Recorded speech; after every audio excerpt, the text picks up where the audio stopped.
খোঁজ দিয়ে দেখেন এই পঞ্চগড়ের প্রত্যেকটা জায়গায় যে চাঁদাবাজি হয়েছে ওই বিএনপির নেতা কর্মীরা করেছে। আপনি যদি ভালো হন তাহলে এই চাঁদাবাজ সন্ত্রাসীদেরকে দল থেকে বের করে দিয়ে দেখান। এই অভ্যুত্থান পরবর্তী বাংলাদেশে এই পঞ্চগড়ের মানুষকে মানুষ চিনে রাখতে হবে। আপনাদেরকে বিগত 1 বছরের 1.5 বছরের কার কি কাজ ছিল, কি আমলনামা ছিল সেটা মনে রেখে আগামীতে ভোট দিতে হবে।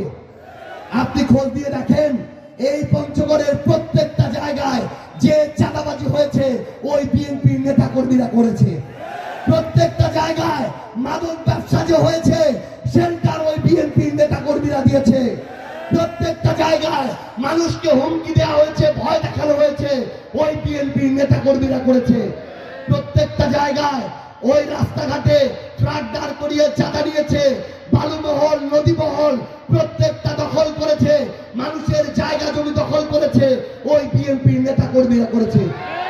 এত অন্যায় অত্যাচার জুলুমের পরেও আপনারা যদি আপনাদের জায়গা থেকে ওই নব্য স্বৈরাচারদের থেকে মুক্ত হওয়ার জন্য অন্য সেই জায়গায় যেখানে ইনসাফ প্রতিষ্ঠিত হবে সেখানে আমরা ভোটটা না দিতে পারি, তাহলে আমাদের যে দুর্ভাগ্য আর কারণ নাই।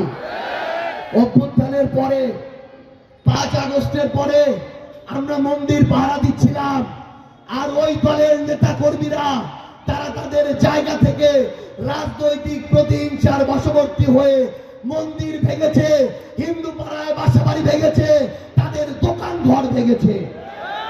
আমরা যখন মন্দির পাহারা দিচ্ছিলাম, বাড়িঘর পাহারা দিচ্ছিলাম, আমার ইউনিয়নের ডুংডুঙ্গি বাজারের ওয়ার্ড বিএনপির সভাপতি হিন্দুদের সনাতন ধর্মাবলম্বী ভাই বোনদের প্রতিমা বিসর্জনের পুকুর দখল করে সেখানে দোকান তুলতে গিয়েছে।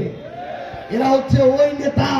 আমরা 5 আগস্টে যখন বিভিন্ন প্রতিষ্ঠান পাহারা দিয়েছি, আমার ওই মোলানি গ্রামের শ্মশান ঘাটের গাছগুলো কেটে নিয়ে তাদের নেতা কর্মীরা বিক্রি করে খেয়েছে।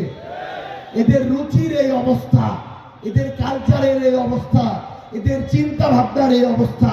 আমি শুধু আপনাদেরকে বলি, একটা অভ্যুত্থান আমাদের পুরো মুক্ত করতে পারে নাই। এই নির্বাচন আমাদেরকে জালিমদের থেকে, নব্য স্বৈরাচারদের থেকে একমাত্র পুরো মুক্ত করতে পারে। আমাদের এখন আমাদের জায়গা থেকে এই জালিমদের থেকে মুক্ত হইতে হবে।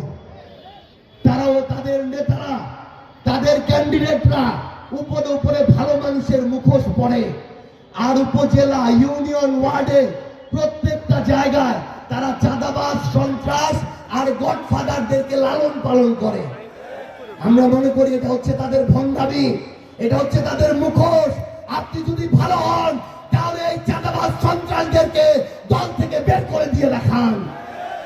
যদি আপনি বের করতে না পারেন, আপনি পারেন নাই, আপনি তাদেরকে 2 পাশে নিয়ে আপনার রাজনীতি চালিয়ে যাচ্ছেন, যাদের জন্য মানুষ তেঁতুলিয়ায় স্বাধীনভাবে কথা বলতে পারে না, ভোজনপুরে রাজনৈতিক দল করতে পারে না, তাদেরকে যখন সাথে নিয়ে চলেন আমরা মনে করি আপনি ভালো মানুষের